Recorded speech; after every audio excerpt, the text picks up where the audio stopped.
السلام علیکم ناظرین، میں ہوں ضیاء الرحمن اور آپ دیکھ رہے ہیں ہمارا یوٹیوب چینل تبلیغ القرآن والحدیث۔ پیارے دوستو، آج سے ہزاروں سال پہلے ایک ایسا طوفان آیا تھا جس میں آسمان بھی برس پڑا اور زمین بھی چشموں سے پھوٹ پڑی، جس کے نتیجے میں ایک ایسا طوفان وجود میں آیا جس نے زمین پہ بسنے والے تمام انسانوں اور ان کی آبادی کو ڈبو دیا۔ اس سخت طوفان میں ایک کشتی اس طوفان کی پانی پر تیر رہی تھی اور اس میں سوار ہونے والے لوگ غرق ہونے سے بچ گئے۔ تو پیارے دوستو، آج کی ویڈیو میں ہم آپ کو اس عالمی اور تباہ کن طوفان کے بارے میں بتائیں گے کہ یہ طوفان کب آیا تھا اور یہ کس نبی کی بد دعا کا نتیجہ تھا، اور اس امت نے ایسا کیا گناہ کیا تھا جس کی وجہ سے اللہ تبارک و تعالی نے ان پر ایسا سخت طوفان بھیجا اور ان کو صفحہ ہستی سے مٹا دیا اور رہتی دنیا کے لیے عبرت کا نشان بنا دیا۔ اور اس طوفان پر تیرنے والی کشتی کس نبی کی بنائی ہوئی تھی، اور اس میں سوار ہونے والے کون سے لوگ تھے، اور وہ اس طوفان سے کیسے بچ گئے؟ تو پیارے دوستو، ان تمام تر سوالات کے جوابات قرآن و حدیث کی روشنی میں جاننے کے لیے آپ سے گزارش ہے کہ ویڈیو کو آخر تک ضرور دیکھے گا۔ اگر چینل پر نئے ہیں تو سبسکرائب ضرور کیجیے گا تاکہ آپ کو اس قسم کی معلوماتی تحقیقی ویڈیوز ملتی رہے۔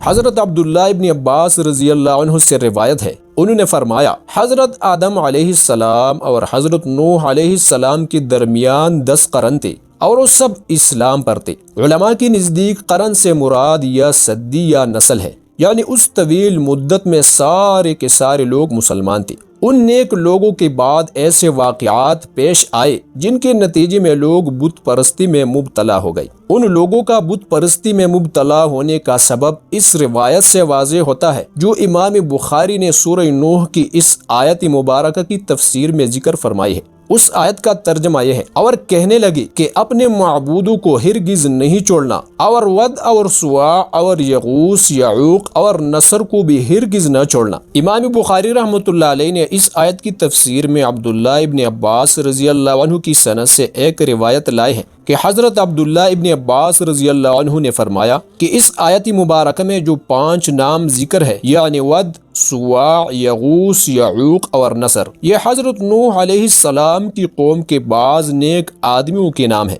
جب وہ فوت ہو گئی تو شیطان نے ان کی قوم کی دل میں یہ بات ڈال دی کہ جہاں وہ حضرات بیٹا کرتے تھے وہاں بت بنا کر رکھ دو اور ان کے وہی نام رکھ دو جو ان بزرگوں کے تھے۔ انہوں نے ایسا ہی کیا۔ اس وقت بتوں کی پوجا نہیں ہوئی۔ جب وہ لوگ فوت ہو گئی اور علم مٹ گیا تب ان کی پوجا ہونے لگی۔ حضرت عبداللہ ابن عباس رضی اللہ عنہ نے فرمایا، نوح علیہ السلام کی قوم کی یہی بت بعد میں عرب میں پوجے گئی۔ بہرحال اللہ تعالیٰ نے نوح علیہ السلام کو اس وقت نبوت سے سرفراز فرما کر مبعوث فرمایا جب بتوں اور شیطانوں کی پوجا شروع ہو گئی اور لوگوں نے کفر اور گمراہی کا راستہ اختیار کر لیا۔ چنانچہ اللہ تبارک و تعالیٰ نے بندوں پر رحمت فرماتے ہوئے انہیں مبعوث فرمایا۔ حضرت نوح علیہ السلام پہلے رسول تھے جنہوں نے مشرکین کی شرک کی تردید فرمائی تھی۔ اللہ تبارک و تعالی نے اپنی مقدس کتاب میں متعدد مقامات پر آپ کا قصہ بیان کیا ہے، مثلا سورہ اعراف، سورہ یونس،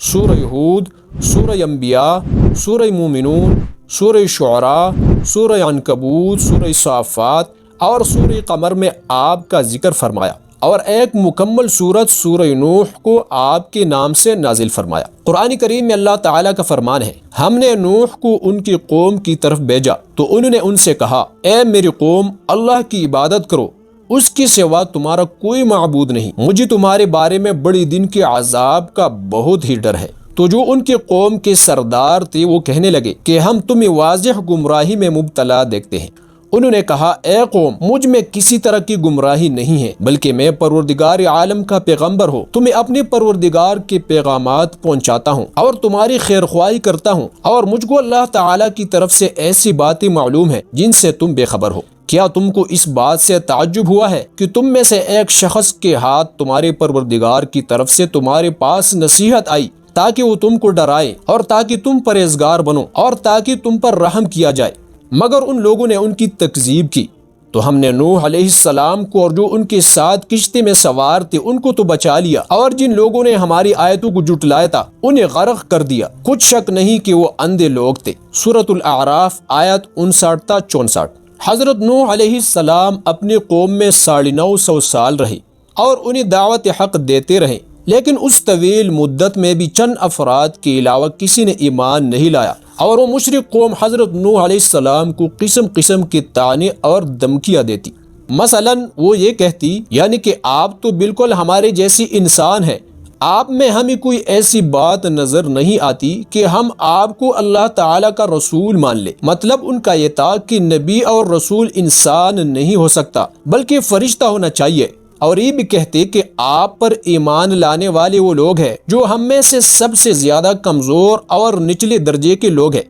جبکہ ہمارے معاشرے کا کوئی بھی معزز اور معقول آدمی آپ سے متاثر نہیں ہوا، اور ہمیں اپنے مقابلے میں تم لوگوں میں کوئی فضیلت نظر نہیں آتی، بلکہ ہمارا گمان تو یہی ہے کہ تم لوگ جھوٹے ہو، اگر تم باز نہ آؤ گے تو تم سنسار کر دیے جاؤ گے، اور آپ کو مجنون کہا۔ آخر ان لوگوں نے حضرت نوح علیہ السلام سے خود عذاب کا مطالبہ کیا کہ تو جس عذاب سے ہمیں ڈرا رہے ہو وہ لے آؤ۔ نوح علیہ السلام نے قوم کو دن رات دعوت توحید پہنچائی، انہیں اللہ تعالیٰ کی نعمت یاد دلائی، نظام کائنات میں غور اور فکر کی دعوت دی،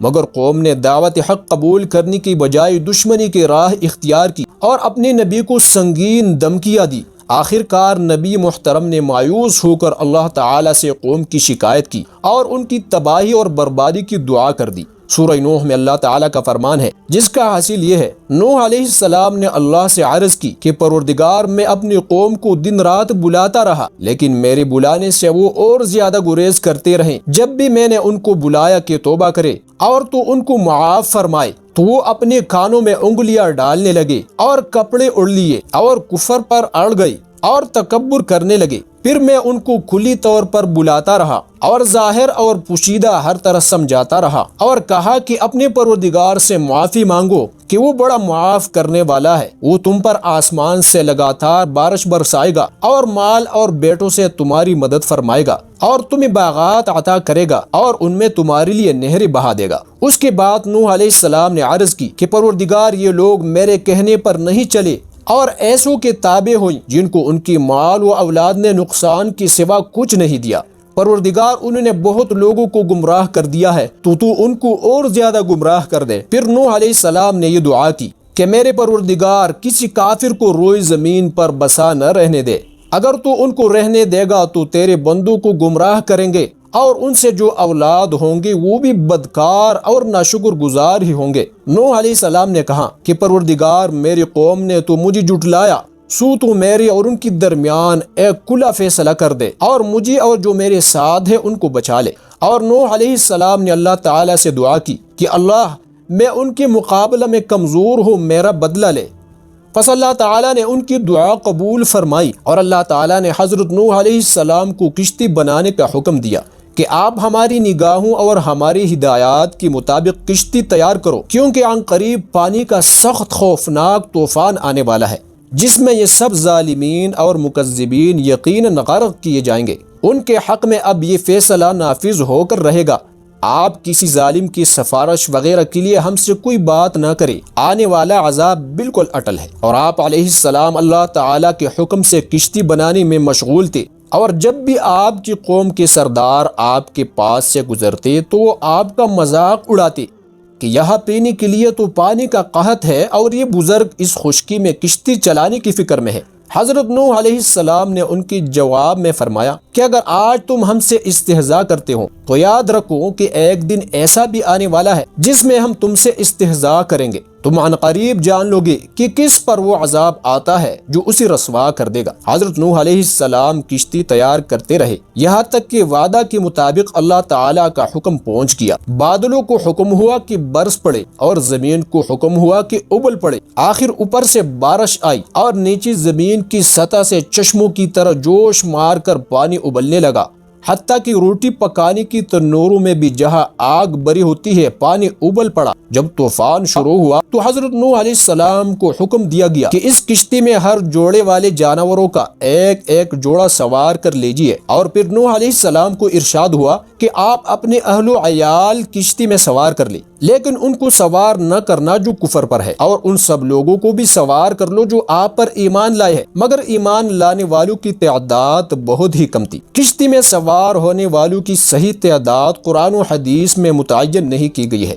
البتہ حضرت عبداللہ ابن عباس رضی اللہ عنہ سے منقول ہے کہ کشتی میں سوار ہونے والوں کی تعداد کل 80 آدمیوں کی تھی، اور حضرت نوح علیہ السلام نے سب جانوروں کو سوار کر کے اپنے متبعین سے فرمایا کہ آؤ اس کشتی میں سوار ہو جاؤ، اور غرق ہونے سے کچھ اندیشہ مت کرنا، کیونکہ اس کا چلنا اور ٹھہرنا سب اللہ کے نام سے ہے، اور وہی اس کے محافظ ہے۔ غرض سب کشتی پر سوار ہو گئی، اور اس اثنا میں پانی بڑھ گیا، اور وہ کشتی ان کو لے کر پہاڑ جیسے موجوں میں چلنے لگی۔ حضرت نوح علیہ السلام کا ایک بیٹا جس کا نام کنعان بتلایا جاتا ہے سوار ہونے سے رہ گیا۔ حضرت نوح علیہ السلام نے اس کو پکارا کہ ہمارے ساتھ کشتی میں آ جاؤ، کافروں کے ساتھ نہ رہو کہ غرق ہو جاؤ گے، اور یہ حقیقت میں کافر تھا، مگر غالباً حضرت نوح علیہ السلام کو اس کی کافر ہونے کا یقینی طور پر علم نہ تھا، تو کفر سے توبہ کر کے ایمان لانے کی دعوت کے طور پر ان کو کشتی میں سوار ہونے اور کافروں کا ساتھ چھوڑنے کی نصیحت فرمائی،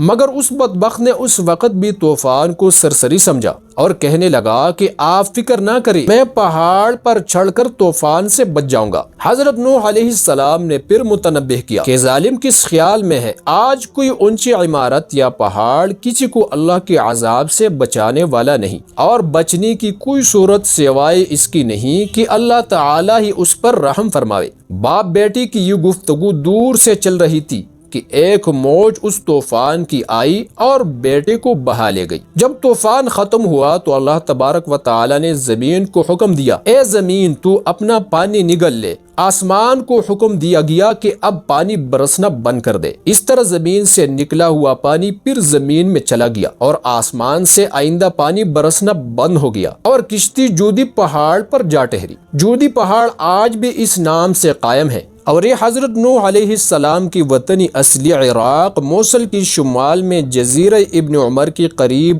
آرمینیا کی سرحد پر ہے۔ جب طوفان ختم ہو چکا اور حضرت نوح علیہ السلام کی کشتی جودی پہاڑ پر ٹھہر گئی اور زمین کا پانی زمین نے نگل لیا اور آسمان تھم گیا، جس کے نتیجہ میں زمین انسانی رہائش کی قابل ہو گئی، تو حضرت نوح علیہ السلام سے کہا گیا کہ اب آپ پہاڑ سے زمین پر اتر آئے اور کوئی فکر نہ کیجیے، کیونکہ آپ کے ساتھ ہماری طرف سے سلامتی اور برکتیں ہوں گی۔ امید کرتا ہوں پیارے دوستو کہ آج کی ویڈیو آپ کو پسند آئی ہوگی۔ اگر ویڈیو پسند آئی ہے تو لائک، شیئر اور کمنٹ میں اپنے رائے کا اظہار کر دیجیے گا۔